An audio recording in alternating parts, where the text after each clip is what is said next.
Pisləsən əmi. Pis. Niyə? Oldu da ben de duvara düştüm.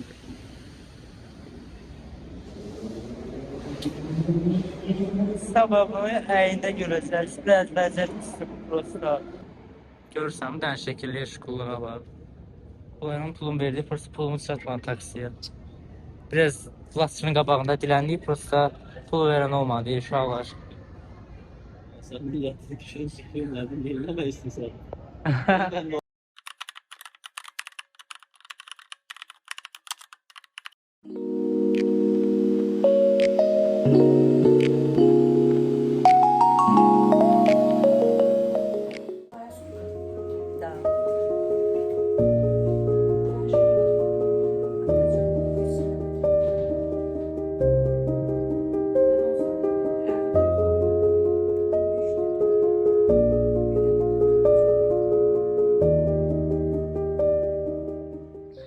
Necəsiz mənim takipçiklərim? Bugün anamı evləndiriyoruz. Mənim hər zibimi bilən canın takipçilərim bugün dolu toy vlogu olacaq. Hər şeyi paylaşıram. Hər şeyi paylaşıram, amma hər şeyi mikrofon çox ağzına sokmuram. Bəli, su pulunu elə bir özüm ödürmüşəm kimi bir də saçımı yuyuram. Dünən çinmişəm, yenə saçımı yuyuram. Ondan sonra yəni hazırlıklıyız efendim. Bir dənə baxımımızı, luqluqluqluqluqamızı eləyirik. Bəydən də daha qəşəng oluruq. Çünki niyə elə olmalı? Aşağılar görsünüz, mən doyasa 50 olmam. Zata sağlamamışam, pulsuz gedirəm, oynayıram, gələcəm sonra. Mən nə vəciməm?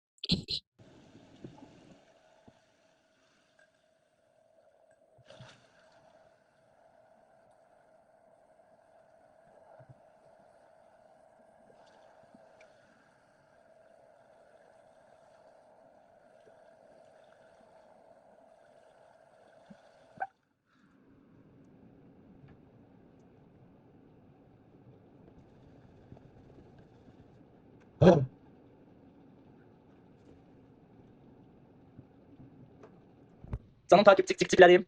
Saçımızı boşun gələdik, indi gedirik qurutmağa. Gəlməyinə. Oy, balıq başmışam. Hello. Gelin burada ne gözlerim. Bebis. Bebis. Bebis. Bebis. Bebis. Ayağımda yatır. Ha bebiş. Adası. Dedesi. Anon evlenir bugün. Adası. Anon evlenir de adası. Hadi gittin. Mamacı. Öyle de. Duri. Duri.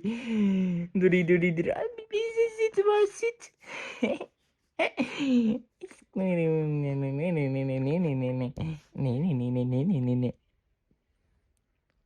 Şirin. Uş. O neydi?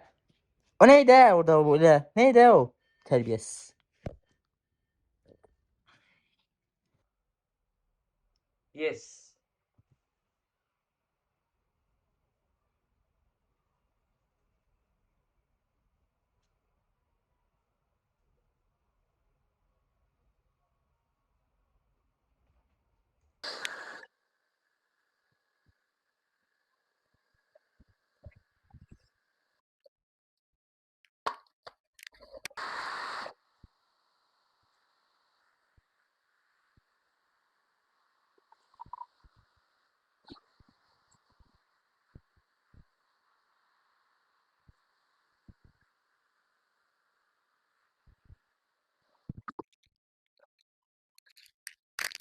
Saçım güya hazırda ama hazır değil. Çok bəsim. Çeviriş. Ha, saçım tam hazır değil. Ama şərəfli qəşəngdir ha. Ay mama necə saçım? Hı. Sonra mama make-up'ını gördüm, çox qəşəng idi məncə. O qədər qəşəng eləmişdilər ki, make-up'ı, ayda. Çox liket elədi mi?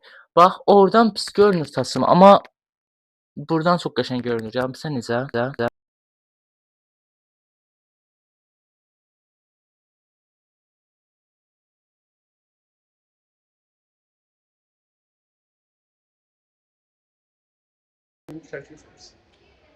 Necəsən əmi?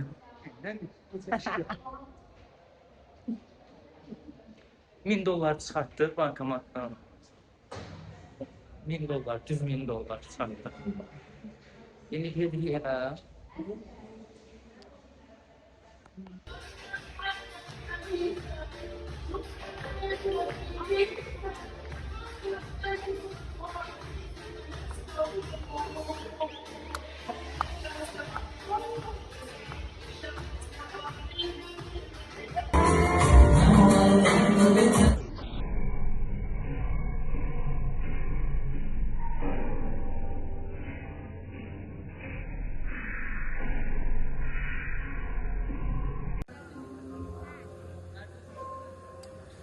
Açık gitmez gözlerim